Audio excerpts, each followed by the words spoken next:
This is the Dallas Morning News. Hello, everybody. Welcome to the SportsDay Insider presented by the Dallas Morning News. I am Kevin Sherrington, joined by my pal, Evan Grant. Evan, how are you? I'm great, Kevin. Everything is great here. Fantastic. How are you? I'm great. We're all doing better than our old buddy, and meaning by all, us and our fine producer, Christian Vasquez, all doing better than our buddy David Moore, who's being rotor-rootered, I think, probably even as we're taping this. So, man, that's a rough gig.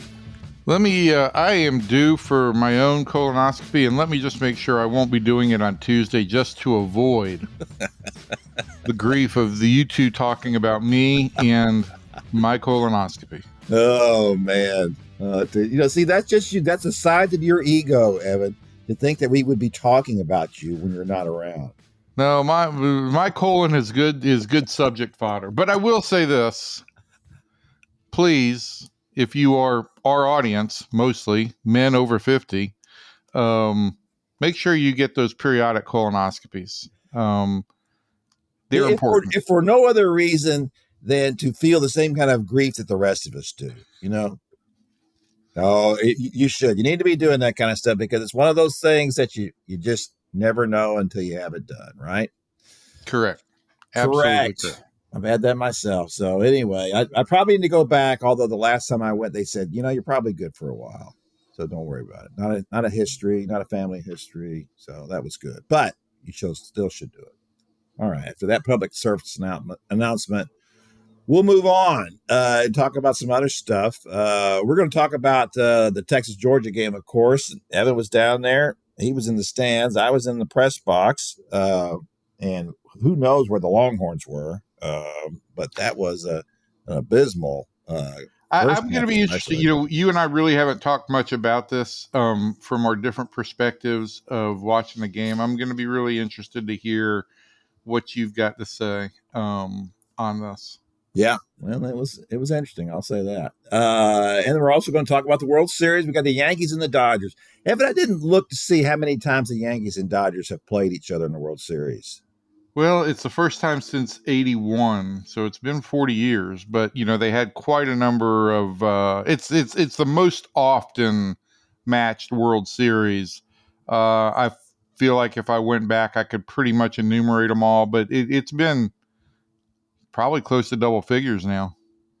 Yeah, and it's funny enough. As much as I love baseball, I'm just very hyper local, and I don't really concentrate that much on national that much. And you're just kind of a shock to think of the fact that it had been 15 years since the Yankees have been to the World Series. When you've been 41 times, which is just a phenomenal number. How ridiculous does that sound that they have been to the World Series 41 times? And that is unbelievable. And you haven't been since 2009. The Rangers have been more times since then than they have. So that's really crazy to think about. But we'll talk about the World Series too in a little bit. But first, of course, we're going to talk about the Cowboys coming off their bye week. They're going to be playing the 49ers this week. And let me tell you something. If before this season had started, you had said that one of these teams would have a better record than the other one, and it's the Cowboys, I would have been shocked. Here the 49ers are at 3-4, off to a terrible start. They have had their injury issues as well, even more so lately. Brandon Ayuk is out for the rest of the season with an MCL, ACL. He did just about every bad thing you can do to your knee at one time. And I guess yesterday, Deebo Samuel went to the hospital with pneumonia. Kyle Shanahan says that he would be, quote, surprised if Christian McCaffrey will be able to play against the Cowboys. So they've got some real issues to the point that there's a lot of rumors about them trading for a wide receiver. We know the Cowboys won't be doing that kind of thing. Jerry's just peachy. I'm not going to ask about that. It's a bad history, bad juju on that. Yeah, don't be asking Jerry about stuff. So anyway, we're going to talk about. We should at least report this, Kevin, as we get into this whole segment that as far as we know, we record on Tuesday, which is dangerous because it's the same day that Jerry does one of his radio shows. So far this week, apparently he has not threatened to fire anybody, but he did respond to the Derrick Henry question kerfluffle by saying that is a quote unquote get in your ass kind of question. Jerry's tired of hearing all this stuff. I don't want to hear any more about what happened. We're going to talk a little bit too about all that with Jerry. I want to just say a couple more things about the game this week before we get there. This is going to be a real issue for both teams, obviously going forward with the situations that they have in their injuries. Micah Parsons might be back this week for the Cowboys. He said it was a possibility, but DeMarcus Lawrence. Dexter Lawrence, where did I get that? DeMarcus Lawrence is not going to be back, and that's quite a loss. And Eric Kendricks, I would guess, probably won't be back either at middle linebacker, so that's another loss as well. The Cowboys are still awfully thin on their defensive front. I will say, for all the talk about trades and adding and people wanting the Cowboys to add a receiver, and I wouldn't have had an issue with that either. I will say that that the biggest problem to me for them is what it was going into the season was in their defensive line. They still can't stop the run. They don't have the physicality in their defensive front to do that, and that's where they need to be adding somebody. But so far they haven't. They just keep plowing along with this same group of guys. Besides, I will say this about injuries, Kevin. I know every May, which is about the same point in time that we're at in the NFL season, maybe June in the NFL season, or the equivalent of it. In baseball, we're saying, injuries are up this year. Something must be going on, and it's always an elbow-related situation. But it does feel to me like the number of quote-unquote catastrophic or long-term injuries is up. And I just bring this up. I'm not trying to get to the bottom of anything, but it does seem like it's had a real impact on the NFC in particular. And if the Cowboys get everybody healthy and remain in the hunt, they might be in not terrible situation going down the home stretch here. Well, look, so the Eagles beat the Giants, which, that wasn't hard to predict that was going to happen, right? And Saquon Barkley was tremendous, 160 something yards. He's awfully talented. When he's healthy and he gets in out in the space, he's very difficult to bring down. But in that game, I think I'm trying to remember what Jalen Hurts' numbers were. They were very pedestrian, threw for like 100 and something yards, 140 yards maybe. Well, he only completed one pass to DeVonta Smith, and that was for -2 yards. Not that I have him on my fantasy football team or anything, but that did stand out for me. Yeah, I mean, they're just, there's no one running away with it. Even the Commanders, Jaden Daniels left that game with a concussion, and he's played very well. He was in the running for MVP, but I'm not going to bet on a rookie quarterback after 6 games. I mean, you gonna bet on Sam Darnold? I mean, the two teams that look the best in the NFC, right, are the Lions and the Vikings at this point. Oh, for sure. And then that was quite a game, and finally the Vikings have lost a game now, so the Lions won there. So yeah, it's of all times for the Cowboys to come up lame. And when I say lame, I mean injury and just lame. They are just lame. Both of those things. It's this year. This looks like the year you could have probably skated through to the Super Bowl. Now, obviously, the Lions are pretty good, and they've got a lot of talent. All those years of being really bad have really paid off for them, because now that all those first-round draft picks they had, and they hit on them, and they've done very well, and they put together quite a team. But really, but they're without Aiden Hutchinson now for the rest of the year. Exactly, they're a great pass rusher. Some people were thinking that he was on a pace to break the sack record. So this was really, and this has to be part of the reason why. And now we're going to get into this whole thing. Why Jerry's so frustrated is that I'm sure he sees all this and sees the fact that it's not as the rest of the league is not as good as it has been. Some of the top teams, anyway, are not as good as they have been, and they would have had as good a chance as anybody. They may still, as you said, if the Cowboys could put this all together, then they could make a run of some kind strictly because of that. The problem is that they haven't given any indication of doing any such thing. I want to bring up too. We talked about Well, Jerry's their best game, right? Their best game was the opener against Cleveland, right? which is everybody's best game, pretty Right. much. But I mean, so you throw all that out, and there has been nothing that they've done that's been impressive. The Steelers win wasn't Steelers win impressive. Well, it was a little impressive. It's on the road, and they came back. But, it's Justin Fields. Russ Wilson finally beat him out, and I don't know why it took so long for them to do that. I couldn't figure out what Mike Tomlin was doing there. I didn't know if he was wanting to see – he felt like he couldn't go back. He didn't want to waffle. So if I go to Russell Wilson, I'm going to Russell Wilson, and that's going to be it. I'm going to decide that Justin Fields is not it, and maybe that's what he was deciding. I'm a little loath to question the Steelers' thinking. They are very committed to things. They do things in a very logical, procedural way, and they've had 3 head coaches in the last 100 years or whatever it is. I mean, it's just remarkable the way the Steelers do things. So, especially as compared to the Cowboys. So, I give them a little props for that. But yeah, against really good teams, yeah, they've struggled. Well, I mean, the 3 wins are over Deshaun Watson, Daniel Jones, and Justin Fields. Yeah, not a litany of great quarterbacks.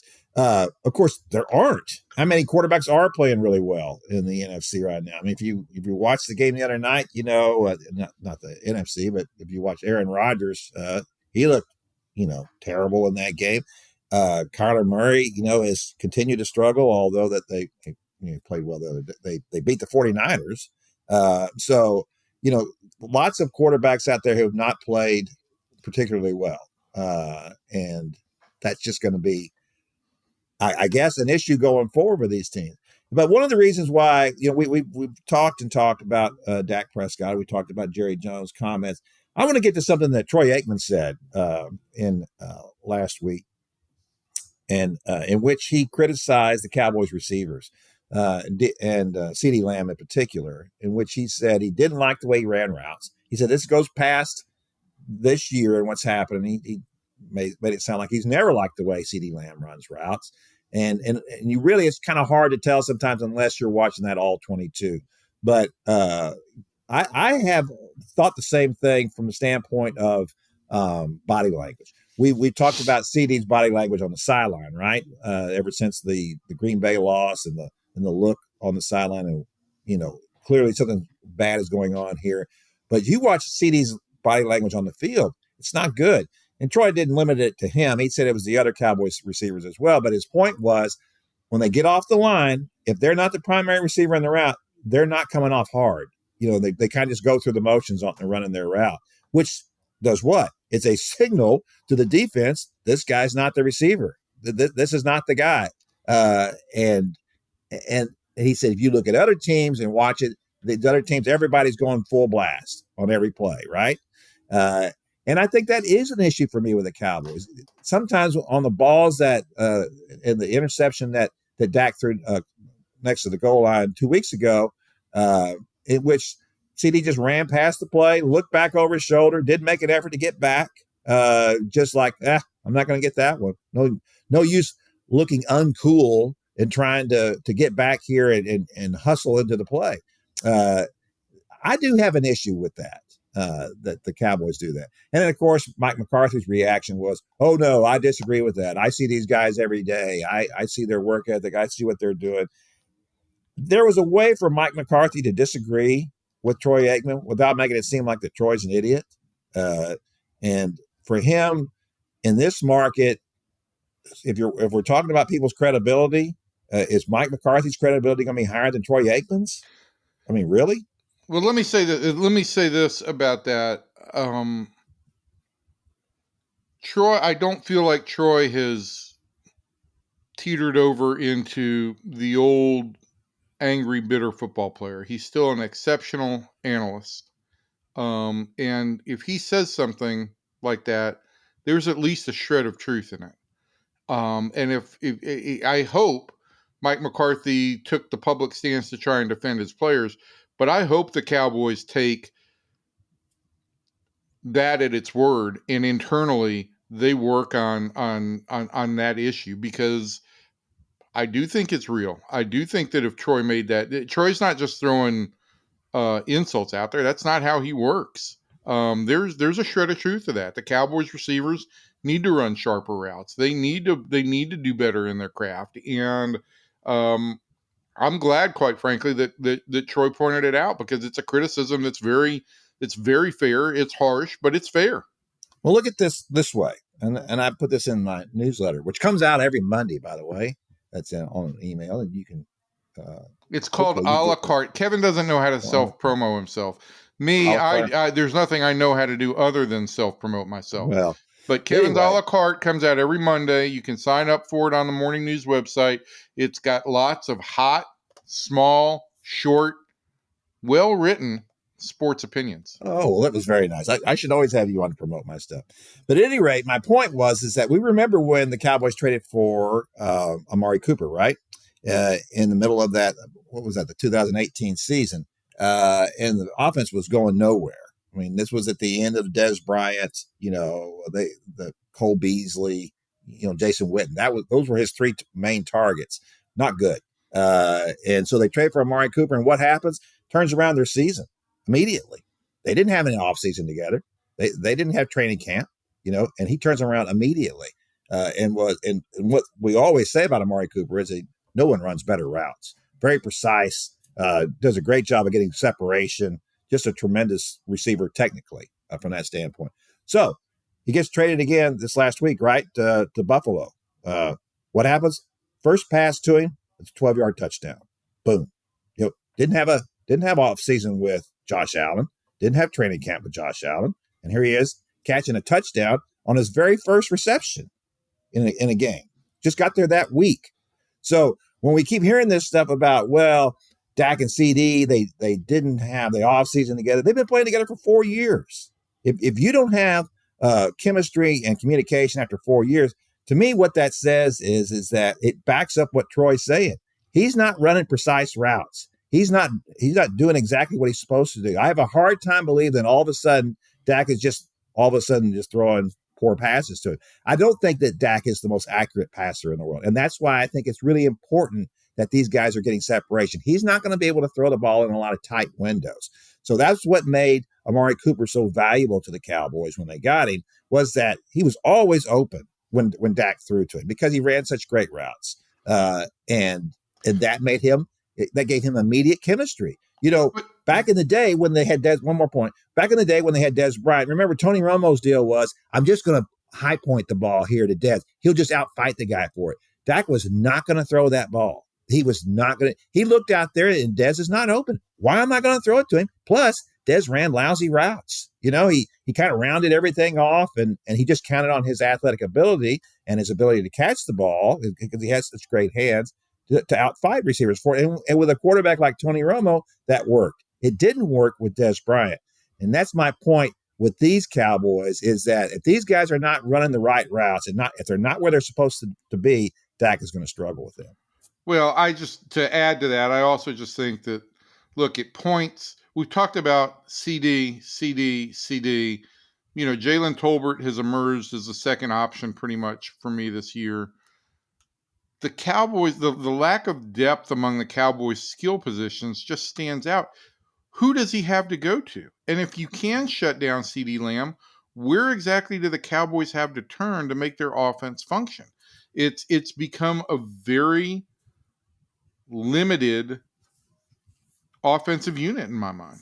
Well, it is. Jake Ferguson has really been good at tight end, and he's a really good option for him. But yes, you would like to have at least two. Now, when Brandon Cooks got hurt, that was a real issue for the Cowboys in this offense. Although I like Brandon Cooks, and from what everybody says out there, he's great in the locker room. And that's another issue here, is how good are these guys in the locker room? Are they leaders? Evan, I think about this all the time, ever since Juan Gonzalez, when the Rangers gave Juan Gonzalez that huge contract, and he was the highest paid Ranger. The feeling was like, boy, you just don't want to be. And then I think, well, let's just stick with Juan. Juan was the highest paid Ranger. You don't want to be paying the most money to guys who aren't leaders. Right. Sometimes you have to, but it's not a good situation. So I feel that way with these Cowboys. What kind of leader is CeeDee Lamb? Really? I mean, if you see him on the sideline, you hear what he says after the game, and he says the right things after the game. But I want a guy on my team, and I think Calvin Watkins got into this a little bit with Clarence Hill on Twitter, but Calvin's point was the real dog on this team is Jordan Lewis. He's the littlest guy on the team, and he's got the most fight in him. He's a guy that you can tell this stuff really bothers him. In that game, 2 weeks ago, it looks like, and then Trayvon Diggs, a guy who I've defended, I really like as a defensive back, and I know he's a terrible tackler, and he's made a better effort. But against David Montgomery a couple of times, he was just like, whoa, here we go, Ole. I'm not sticking my head in there. And that's the problem with these Cowboys, as I see it, is that the more things go wrong, the worse they respond to them. It's like a snowball here. If they're playing well, then they really play well. If they're playing poorly, they continue to play poorly. Their resilience is not real good. They are not a terribly resilient team, or they haven't demonstrated that to this point. And again, for me, I do think that Dak is a pretty good leader. Absolutely, 100%. I do think, and I think leadership might be his best characteristic, because he doesn't throw a great ball and he doesn't run nearly as much as I think you or I would have liked him to early on, and add that weapon to his game. I don't know how capable he is at this point, but I think it all just goes back to this, Kevin. It is, and I realize I am an outsider here, but I feel like when we talk about leadership, everything starts with the fact that the owner is so out front. And the owner is so out front saying, quite frankly, bat poop crazy stuff half the time, and is all over the map, that it just creates a dysfunctional atmosphere all the way down. I don't know that there's any level of accountability within the organization. I don't know that there is any level of hierarchy other than what Jerry says. And you don't know what Jerry is going to say. And the incidents of the last week just reminded me again, and I do not in any way come across right now as a critique of Nolan Ryan, but I do recall in the time that the Rangers ran into the situation where, the baseball operations people and Nolan Ryan butted heads.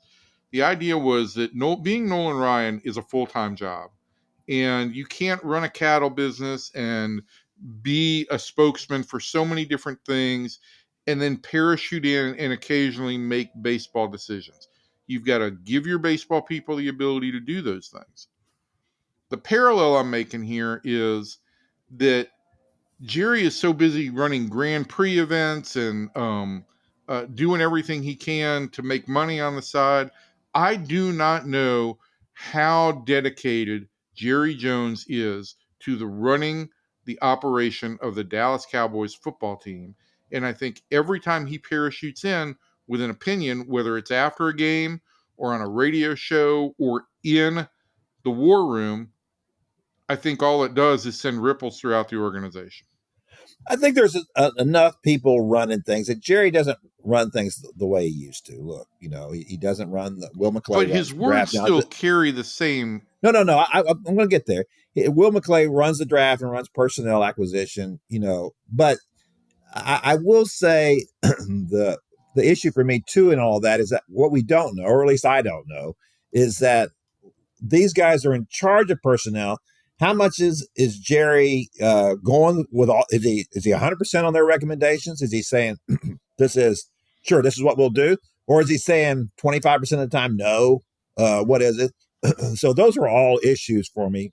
We don't know that, but we do assume that there's not complete lockstep there, right? That there's some level of. You would think so, but to your point, that is an issue for me. It is an issue for me that he is the face of the franchise. Dak's not, Mike McCarthy sure isn't. Jerry Jones is the face of the Cowboys franchise, which is as he likes it, So that is an issue. And to me, when you look at what everybody says, remember when the Cowboys lost to the Packers and afterward the response across the league from current players, former players in the media was that, yeah, this is who the Cowboys are. And they just piled on. And it was all of what they piled on with was that they're a bunch of prima donnas. That whole America's team. That, of course, has been the worst thing that could ever happen to the Cowboys from a football standpoint is to be called America's team because everybody uses that as a target now. Everybody resents it, especially in a town like Pittsburgh. I was watching that game the other day, and Russell Wilson came out in the first, I don't know, his first 4 or 5 passes. It just looked terrible. I mean, I don't know what's happened to his arm, but he just looks terrible throwing the ball. Now it's like he's throwing a 10-pound football or something. He's like shot putting it out there, and balls were all short. And man, those Pittsburgh people were booing. I mean, it wasn't scattered boos. It was a rain of boos down on him. And then, of course, he kind of got into the game a little bit and got going and got some breaks and some things happened for him that presented themselves. And then the Steelers pulled out that game. But there was something about watching that and thinking about Pittsburgh and their reputation and who they are. It is such a blue collar town. It is a blue collar football team and a blue collar organization. That's what they've built themselves with. That's their identity. The Cowboys' identity is something far different from that. And when it comes to football, I don't know that that's a great thing, right? Don't you want to be a blue collar football team? Do you want to be a football team of stars? And if you don't have those stars, then what are you, right? If they're not, they're getting paid like stars. I hate to go to that thing, about how much money they're making because it's always a lot of money. Look, it's always been a lot of. Remember when Nolan Ryan got $1 million contract? I mean, everybody just lost their minds about that. $1 million contract. And that was in my lifetime. And now if somebody gets $1 million, that's not even the minimum, in most leagues. So look, money will always be crazy as long as TV can support it. Now, at some point, that may not work out because these TV deals probably aren't going to be paying as well as they used to in the future. But I will say that it is difficult to watch guys making that much money at their positions and not delivering. Watching, CeeDee Lamb make the money he's making and then, kind of going through the motions at times. And then, at other times he catches the ball and he's tremendous after the catch. There are things he does really well. But what my point I want to get back to is it's a little bit like the whole Alabama question after Nick Saban was gone, right? Then all of a sudden, Caleb DeBoer's first year, look, we all knew, bad idea. You don't want to follow Nick Saban as the head coach, right? But what made Nick Saban so good? What do we think that was? That everything mattered to him. Every detail mattered to him. There was nobody running there a route kind of sort of running it. You run your route. You do this perfectly. I go back to something that Gordon Wood told me one time. I sat at a game with him after he'd retired, the great Brownwood coach, and the king of high school football coaches in Texas.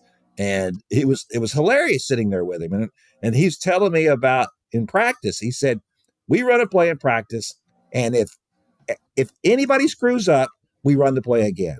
And if anybody screws up at that time, we run the play again. He said, we run the play until nobody makes a mistake. And then we go on to the next play. That is attention to detail. And that is what is lacking. It's funny you mentioned that. There's a video snippet circulating on social right now of Nick Saban running practice and talking about shirts being tucked in. And then the long shot, and it's Kirby Smart watching that video. And then there's a snippet of Kirby Smart doing basically the same thing with his team. And then there's a longer excerpt from Kirby talking about detail and paying attention to every detail and why every small detail adds up. And the important thing is that kids, that players do ask why. It's important that they ask why and that they learn that that every detail matters. And great coaches do pay attention to detail. They don't get bogged down in detail. And I No, think that's no. a great way to transition into the game of the year. Well, yeah, which didn't exactly turn out that way. But yeah, so we're going to talk about colleges now. That was an issue. Speaking of which, after the game on the television, Kirby Smart, we're talking, of course, about the Texas-Georgia game in Austin, the 30-15 Georgia win, number one ranked Texas, number 5 ranked Georgia. At least that's the way it was going into the game. And after the game, Kirby made a comment that I don't care about all the bells and whistles, here. And I'm thinking, bells and whistles? What is he talking about? And it's like, is he talking about all the celebrities at the Texas game? Because, they brought them all out, right? Kevin Durant's on the sideline. The gold medal winners, Ryan Krauser. They got Scotty Scheffler's a guest picker. Of course, Matthew McConaughey is there, and then Glenn Powell is there. All these people on the sidelines and at the game. It's all great stuff. It's all a lot of fun, a lot of glamour, with that program. There's no question about it. And the drone show before the fourth quarter, which was honestly pretty impressive, but there were a lot of drones. The stadium was swarmed by drones. Let's put it that way. Yeah. Everybody's got a light show now. So that's not that big a deal. But yeah, I mean, and I do feel like, listen, there was an air of that this was a big game and that this really was Texas's coming out party in the SEC, right? It was hosting the premier team in the league. I think Texas really wanted to show out well. I didn't have any problem with all the celebrities, and Texas was trying to say, hey, we are not that Texas needs to say this, but Texas was trying to say, hey, we're on national TV. This is the game of the year. Let's play up just how big and exciting this program is. And I thought right up until the point when fans started heaving water bottles onto the field, it was doing a great job of that. Yeah, it was. As soon as that game got started, of course, neither side played well, right? In the offense, first 10 passes that Carson Beck threw 2 interceptions. It was a mess for the first quarter, really, between the two teams. Then finally, Georgia got it going, and Texas didn't respond at all in the first half. I mean, this was a Texas defense that had given up 3 touchdowns all year. And they gave up 23 points in the first half to Georgia. So that was an abysmal start for the Longhorns. It's funny. I was on the radio show in Austin last week, and Ed Clements, longtime broadcaster down there, and he said, "Do you think at any point would Steve Sarkisian think about putting Arch Manning in that game?" And I said, yes, I think he would. I think if he felt like that they were either, they were getting blown out. But I said, I think that he would go to him before he was going to get blown out because he wouldn't want to lose that game. Now, other analysts were saying, look, you can lose that game. That was a must-win game for Georgia, not a must-win game for Texas because Georgia would already had a loss. And if you get 2 losses, and you're probably out of the SEC title game, and then you're really hurting yourself. You're not going to get a shot at the bye, obviously, in the first round of the playoffs. So I felt like there was a potential for that. The problem is that, boy, you do that, and then, man, you're really opening a can of worms here with the whole quarterback controversy, and then you don't want to lose Quinn Ewers either. But I will say this. I was looking on the sideline, and I saw Arch Manning throwing some warm-up throws down there when everything was really going bad. And I thought, and me, I'm not the king of Twitter or king of X. And so I even tweeted that he's down there throwing on the sideline. And next thing you know, here he comes, 4:43 left in the first half. Here comes Arch Manning. And he had his moments. He's obviously a much better athlete than Quinn is. He's faster, more elusive. He's bigger, stronger than him.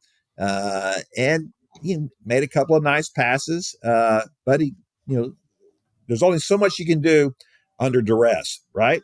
And he had the fumble, the strip sack right there before the half. Couldn't get anything going. And so that was it for him too. Well, listen, I think, and I said this last week when we talked about this, that I did think the one advantage Georgia had going into the game was that Quinn Ewers set up as the kind of quarterback that they could contain. Georgia had had some problems, obviously, with really mobile quarterbacks, with Van Landingham of Kentucky, or not Van Landingham, Vandergriff of Kentucky, Jalen Milroe, and Van Buren at Mississippi State. All those guys were really mobile. Ewers was going to stand in the pocket more, and I thought that Georgia, if they could stop the run once or twice and make sure that they were able to set up pass rush, they could cause some problems for them. All that said, I think the right tactical move at that moment was to go to Arch Manning, because Texas needed somebody who could run the ball occasionally. And Arch did have that nice scramble. But Yeah. I do think in the long term, boy, it does set up the possibility that now anytime Ewers has a bad set of downs, he's going to be looking over his shoulder. Yeah. I will say that, and I agree with that. I think he was already looking over his shoulder. That's even a commercial about that. But in the second half, now Quinn came out and looked much better. He just looked much more confident in the second half. He was delivering passes, getting the ball out of his hands quickly. They clearly made adjustments in their scheme, and at halftime they did a good job. Yeah, they did, and it paid off. If he played that way the entire game, well, then it's a game, right? I think Georgia might have still won. I thought Georgia was the better team. I think if Carson Beck hadn't thrown 3 interceptions, that Georgia might have really, pulled away, and they pulled away, but it wouldn't have been close. I think Georgia's defensive game plan was brilliant, and again, that a lot of credit to Kirby. Every time I ran into a Georgia fan, I looked at them and I said, why are they not running the ball? Why are they forcing Beck to throw so much? Because he's thrown so many poor passes.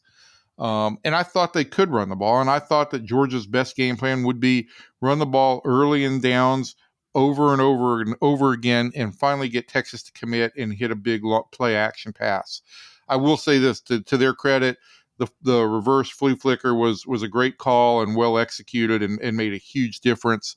But I didn't think Georgia's offensive game plan was great by any stretch. I do think they moved the ball a little bit better when they got Dylan Bell involved. But they tried early in the game. The first 2 passes or the first 2 plays were to Dylan Bell, and 1 ball was underthrown and 1 ball was dropped. So that's really gonna change your approach on how you do things. I am not convinced. What I walked away from, and I felt so bad because I try and be a good sport, and I was thrilled to see Georgia win that game. But I walked out, and as I ran into Georgia fans, and my daughter Natalie, who was with me, was cringing every time I bumped fists with a Georgia fan or said something or yelled, "How about them dogs?" I just kept running through my mind is I don't see how this team can win a championship with that kind of quarterback play. And I didn't think that either team showed quarterback play on Saturday that was capable of winning a championship. Maybe I'm being overly critical, and certainly Quinn Ewers has had some really good games this year, but neither one of those quarterbacks impressed me on Saturday night. No, and look, here's the thing about quarterbacks, and this is what we've always known this to be true. Anybody looks good playing against air. If you get a guy out there and give him enough time in the NFL, I'm telling you, there's not a quarterback in the NFL who, if you don't give him enough time to throw the ball, is not going to complete it. And that's the issue here going forward. Texas quarterbacks didn't have enough time to do anything. Texas offensive line has gotten a lot of talk. Kelvin Banks, great tackle and all this about, how they've got such more beef up front. Well, that beef didn't show either way on the offensive or defensive lines. Georgia dominated the line of scrimmage. And then when they were throwing those short passes, they were swarming to the ball. Their secondary, their back 7 did a tremendous job of getting to those players. But to the point about quarterbacks, now I got to tell you, these 2 guys were considered the 2 of the top 3 quarterbacks along with Shedeur Sanders, right? I'm telling you something right now. I'm not saying they won't play in the NFL, because they can certainly. I think Quinn Ewers would be a fine backup quarterback for somebody. I have a hard time seeing him starting to I agree. In the NFL. I agree. And I think the same thing with Carson Beck. You simply cannot throw the balls that he's throwing. I mean, he's forcing balls into places where he believes too much in his ability to get this ball in here, and he's not that accurate. I mean, Well, and when he needs to deliver a ball with a lot of zip, it doesn't feel like there's a lot of zip on it, and he's underthrown way too many balls this year, including that interception in the end zone in the Alabama game. So I kind of agree with you. Now, I do think that he's sneaky quick and he can run the ball a little bit when needed in a pinch. And he's made some big plays. Look, that comeback against Alabama in the second half was tremendous. Maybe a little bit of it is worn off, given that Alabama's now lost back-to-back games. But it is. I'm not convinced that he's an NFL quarterback. You can't. Before we get out of this segment, though, Kevin, before we get out of here, I do want to go over the bottle throwing incident and kind of like what you were thinking up in the press box, and what you feel like the ultimate fallout is here. Let me say first of all, I don't know if fans understand what it's like in a press box, but we've got television monitors over our heads, right? But the sound's not on, so we don't hear anything that's going on. And I'm asking questions of people in the press box. I'm asking Texas officials about this stuff, about what's reviewable and what's not, and they don't know. And so I'm now texting my sons to try to get them to say, "Are you watching the game? Tell me what they're saying on TV," and they're not responding. These things are like glued to their hands, these phones, and yet when I need them to respond to me, they're not responding. You texted me, and I had been texting my buddies in Atlanta, and nobody had an explanation, because the same thing was going on with, we had met a very nice couple sitting right behind us, and we were talking with them, and the guy and the guys from Fort Worth, and we're talking, and we're like, what just happened? That's not reviewable. I'm like, I know. I don't understand what happened. How can you make a call on the field once you've made the call and marked off the yardage? How can you then go back and review that call? Here were two things that set that up, apparently. So the bottles start coming down on the field, right? And so there's a delay trying to get the bottles out the field. Steve Sarkisian walks across the field, his arms raised. Please don't do this kind of thing.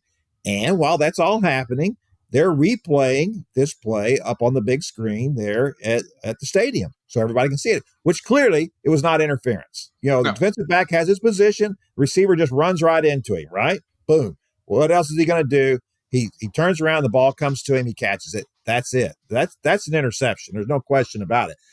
I think what happened was, and of course we got a statement from the SEC office very late after midnight, in which they said that the officials said, we gathered to discuss the play, which is proper, and we can do that. And the receiver and the official who made the call, they did not say who it was, said he erred on his call. Why would he have said he erred when he made his call? He didn't say anybody talked him out of it. He said he erred. He erred because he watched it up on the big screen, which is in fact, technically, you are reviewing the play. Yes, right? And here's the thing. If you erred on the call, right? If you thought that you erred on the call, you go and you say before there's any call, you say, we need to review this. I'm not sure about my call. Because you pick up the flag before you make the call that it's defensive pass interference. Well, it was certainly a play that was it looked bad. And so of course that's what Kirby said after the game. They tried to rob us, which was really great. You won the game. Just be gracious and go home, right? And you won by 15. I don't think that this one play cost you or came close to winning the game for you. But it was interesting. And I will say this too. It was the right call. It wasn't like it was a bad call. It was a bad call was wiped off the books. I have less problem with a bad call getting wiped off the books than a bad call surviving, that play. Well, look, I mean, here's the deal. I think it's not a one or the other. It was a bad call, and ultimately you're happy that a bad call doesn't stand. Right. But two things for me stand out. One is, in that instance, either there's got to be an unsportsmanlike call because of the delay for the debris on the field, or you've got to or a delay of game penalty. Something has got to be, some kind of infraction occurred there after the play. What the upshot for me, and I know this is the obvious take, the upshot for me is now all of a sudden, I do think Kirby had a good point that, look, you don't like a call's questionable, throw a bunch of crap on the field and see if they'll look at it, while everybody's cleaning stuff up.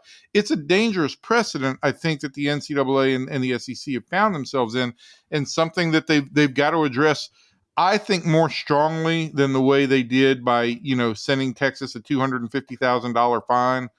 So they'll have 10 less drones at the next show. Here's the thing about it to me is that $250,000 fine, it used to go to a post-graduate scholarship fund in the SEC, all these fines. Now, apparently, it's not clear that this is exactly what happened, but it's possible that they had to pay that $250,000 to Georgia. So you paid $250,000 for a spanking, That's a little bit humiliating. So I do think that part is interesting. But you're right. To your point, you can't have this kind of thing happen because now this is just going to encourage fans to do it. They don't like a play. They'll throw stuff on the field. And who cares if they get a fine like that, especially Texas. It's like, it's like tip money for Texas. Oh, so for any major program. But look, the NCAA addressed the Oregon issue where Oregon ran a deliberate penalty to run some time off the clock in that same week. Right. Okay. This is I think this is as significant an issue as that, and it needs to be addressed, because the one thing that I would hate is for some great football to be ruined by poor fan sportsmanship, or God forbid somebody gets hit with something and gets hurt. Oh, no question about that. All right, that's enough about Texas and Georgia. Let's talk a little bit about this week's game between Texas A&M and LSU in College Station. I'll be down there for that game.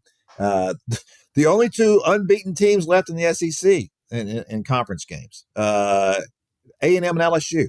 Now, tell me you would have thought that going into this season. I just want to know, are you fully buying A&M at this point? Are you buying that A&M could knock Texas out of the SEC championship game? Well, after watching Texas play Saturday, yeah, I am buying that. I will say this. I think that Texas A&M's defense is the real deal. I think their defense is better than Texas's. Do you really? Well, and here's why I say that. Because Mike Elko is a defensive coach. Well, if that's what you are as a coordinator or as a head coach, and you were with that as a coordinator, then I'm going to believe in you more than a guy who's an offensive coordinator. So I do think that's probably true. But, you can say the same thing about the Aggies that we've said about Texas, is that, look, the Texas wins over Michigan and what's the other game I'm missing here? Oklahoma. Michigan, those are 2 4-3 teams now, right? Oklahoma just lost 35-9 to South Carolina. Yeah, that's terrible. And they just fired their offensive coordinator, Seth Luttrell, the former North Texas coach. I noted this too in my a la carte, that both he and Graham Harrell worked together there at North Texas from 2016 to 2018. 2 of those years were 9-win seasons, 2 of the best years in North Texas history, where Seth was the head coach, Graham Harrell was the offensive coordinator. Graham Harrell was fired as the offensive coordinator at Purdue this year. So both those guys have been fired mid-season as offensive coordinators. It's a tough world now out there, I'm telling you, for coaches.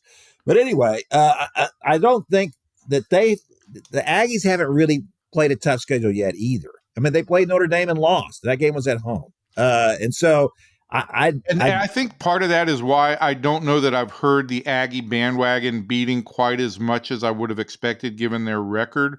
Maybe they sat there and they knew that they were second to Texas at that point. But I think the loss to Notre Dame really kind of got them off to a poor start. And I don't know what to make of them. I don't know if they are a top 10 team or if they're not. Well, I don't either. And I'm getting the drumbeat from Aggies now, and I've had to explain I'll be out there on Saturday, and we'll see. When are you going to go to one of them A&M games, huh? Yeah, I was at that Notre Dame game. But so we'll see how they do against LSU.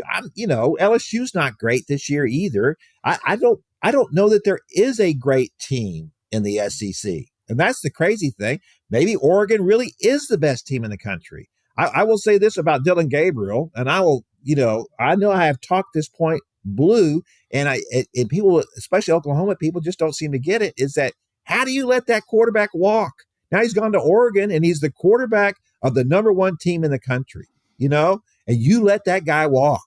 I mean, when it happened, I was so shocked.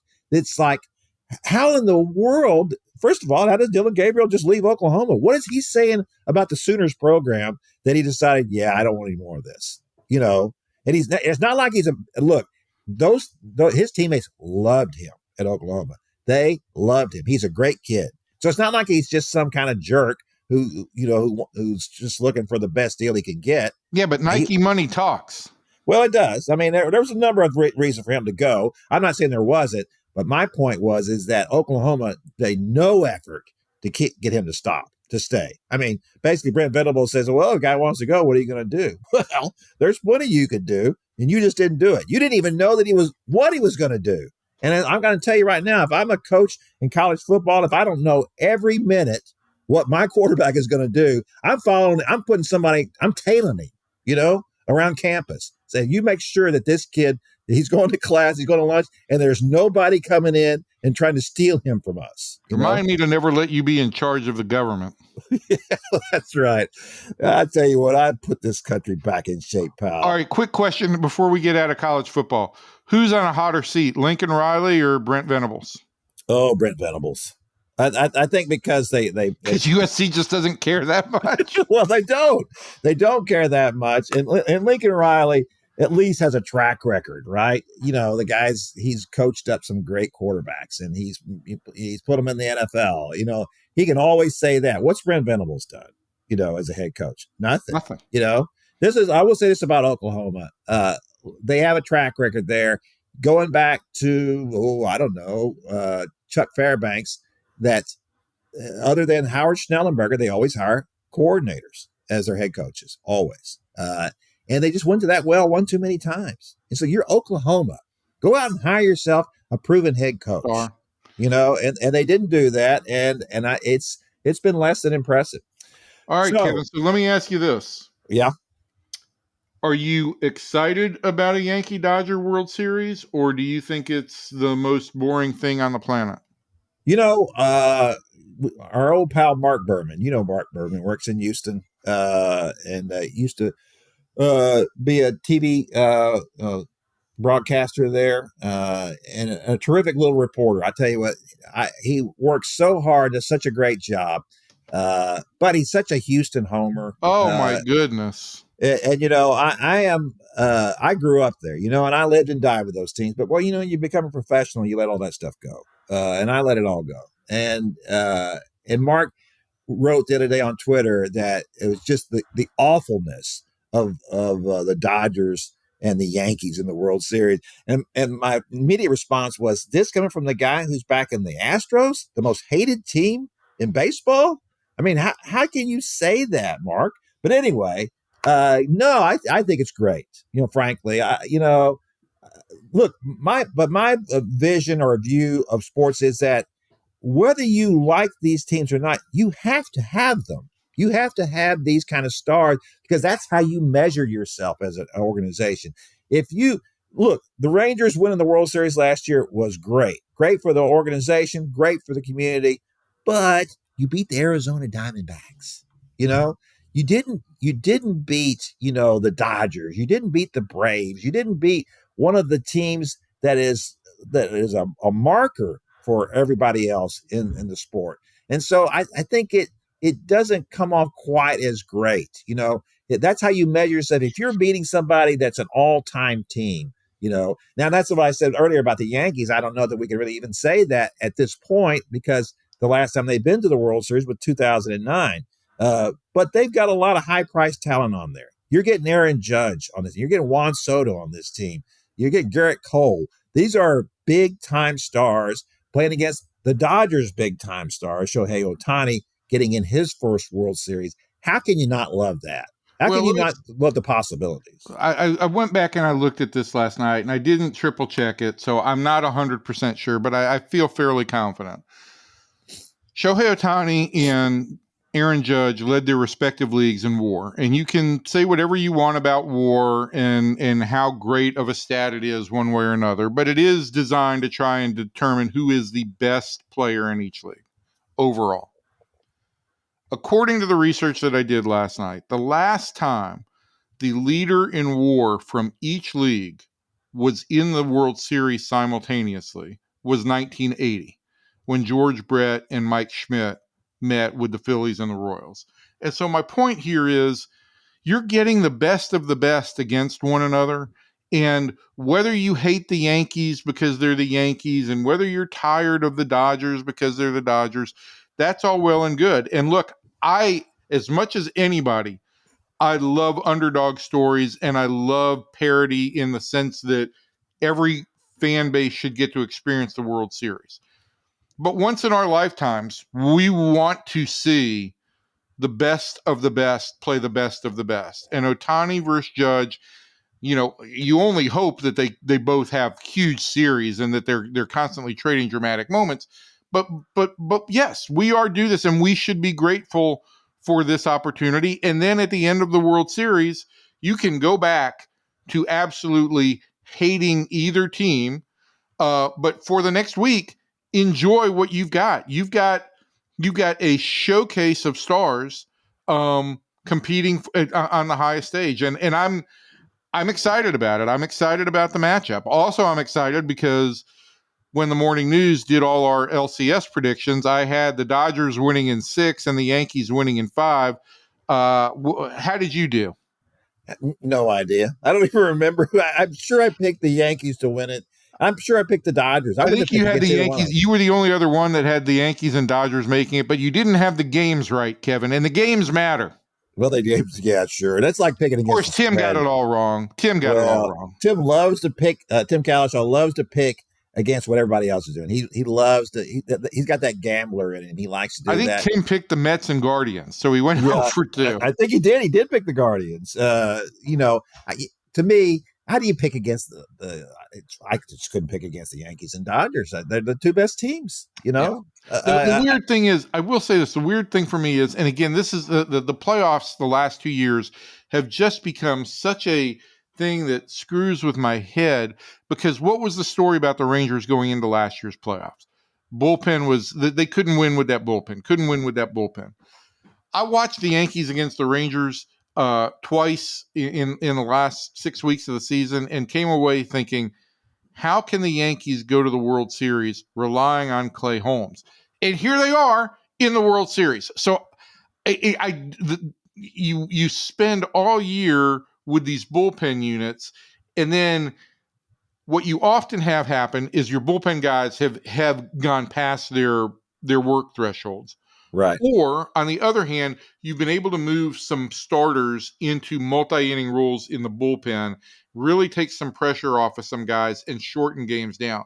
And it's hard to predict that. And I think that is, in large part what the Yankees have done. What the Dodgers have done, the Dodgers pitching is in a lot of is in some trouble here. But I don't know what to make of the fact that they just absolutely pounded runs against the Mets. I think they scored 46 runs in 10 games. They averaged like That was 8 runs a outrageous. game.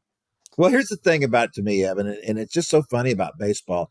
Look, no other sport is your roster made for a season than baseball. It's 162 freaking games. So you have to build your roster for that, right? And then it just doesn't always play out very well. But in a short series, and look, 7 games is a short series. In 7 games, anything in the world can happen, and that's what makes it so fun, is that I know there's a lot of purists out there, and I just talked about a while ago, it's great to get the best teams there, but there's a lot of purists who want to say, oh, the best team should win it all. There shouldn't be any kind of luck involved. There shouldn't be any kind of fluke things happening out here. I want to see the best, and that's why they hate the wild cards. That's why they hate the expanded playoffs. Oh, you're watering all this down. It's like, you know what? I get it, and if you win the regular season, then that's great, and that's certainly something to trumpet. You've got the pennant. That's terrific. That's a And big this year deal. you've got number one seed versus number. Last year you had wild card versus wild card. This year you have number one seed versus number one seed. So all those arguments kind of go out the window because from year to year it is a different proposition. No question about it. So yes, anything can happen here. It's like we were just talking about. How many times did Barry Bonds play in the postseason, and we said, "Ugh, guy's terrible." I mean, this is before the HGH. He was a two-time MVP, and yet in the postseason he was terrible. And then finally, after he blew himself up to a Goodyear blimp, he was. I was thinking more like a Macy's Thanksgiving Day float. Right, there you go. I like that better. Then he was great then, but there was a long time he was no good. But there are players that we've seen, of course, in the Hall of Fame that had great performances in the playoffs. And it's always hard for me to say how much of a gauge is that. Obviously it's a gauge of their greatness, but when a guy is a great player, we know he's a great player, but he doesn't perform well in the postseason, does that mean he's not really great? Clayton Kershaw is a great example, right? Yes, he is. And he's a perfect example of that. And I don't think that's true either, but I don't know what to say. Like when somebody like Mickey Mantle, who we all, of course, we all know the story of Mickey and how flawed he was physically and all the problems that he had, and it kept him from playing. But in the postseason, he was great. He was unbelievably great in the postseason. So, I think that this should be a lot of fun. I hope it is. I hope it's a long series. I hope they go back and forth, and we do get to see the best of Ohtani and Judge. And of course, speaking of Ohtani, and this being his first time, and when I mentioned Mickey Mantle, it always makes me think of Mike Trout. He is the modern day Mickey Mantle, and now with all the injuries he's having, he looks more and more like Mickey all the time.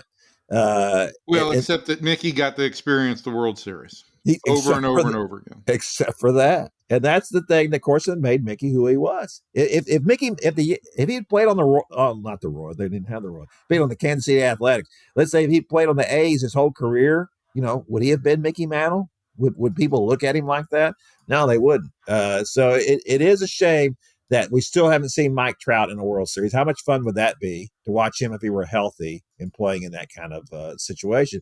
Look, I have mixed emotions about what's happened with the Rangers this year, because last year that was so much fun. There's really few things to be more fun than the playoff baseball. It's just a different atmosphere. It feels like after a whole long summer of baseball, which is always good, but kind of wears you down, beats you down after a while, it's invigorating, this whole new thing. 100%. It's like everything starts all over again. And this is just the reset button is so great in baseball to do that. And, the downside of it was that, I missed half a football season because of it. So that overlap is a little bit of a struggle there. But it is always great to watch that playoff baseball. And this will be a lot of fun watching. Would have liked to have missed the first half of this Cowboys season. Well, you could have missed all of it. A friend of mine, speaking of Mickey Mantle, Jim Soul, who was the chairman of the Board of Regents at Texas Tech, writes me occasionally. He wrote me two stories this week. One of them, he said he was playing at Preston Trails, and he said, I hit a little wayward shot, and my ball trickled down onto the seventh green, and who should be on that green but Mickey Mantle putting out. And he said that Mickey kind of looked at him and very disgustingly and flipped the ball back up to him. And Jim said, one of his friends said, well, don't feel bad about this. He says, you can always tell your friends that you've played catch with Mickey Mantle. There you go. Always look at the bright side. Always look at the bright side. Absolutely. You know what the bright side for Christian is? What's that? Bright side is that Christian's going to get to say goodbye to us now. He is going to get to say goodbye. Listen, we didn't even miss David Moore. No, we did. We missed him a little bit. I would have loved to have David on anesthesia on the show. Are you saying he'd be better that way? I just say it'd be entertaining. It would be entertaining. It would be entertaining for all of us. All right, that's going to do it for all of us. We'll be back next week to talk more about this, to see how the Cowboys did against the 49ers. Two wounded teams and two poor records, two disappointing seasons. Who's going to come out of this one? I'll tell you, if the loser of this game, I don't know how they recover. This is kind of I don't want to say it's a make or break, because as we said earlier, how bad the NFC East is. But my gosh, somebody's got to win that game. Somebody has to. Yeah. And we'll also be back to talk about how Texas fared. I can't believe I'm saying this. How Texas fared against the top 25 team in the SEC on the road.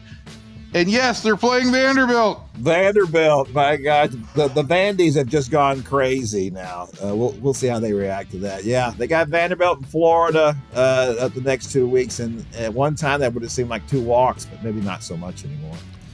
All right, that's going to do it for us. We appreciate you taking the time. So from everybody in here to everybody out there, thanks, and we'll see you next time.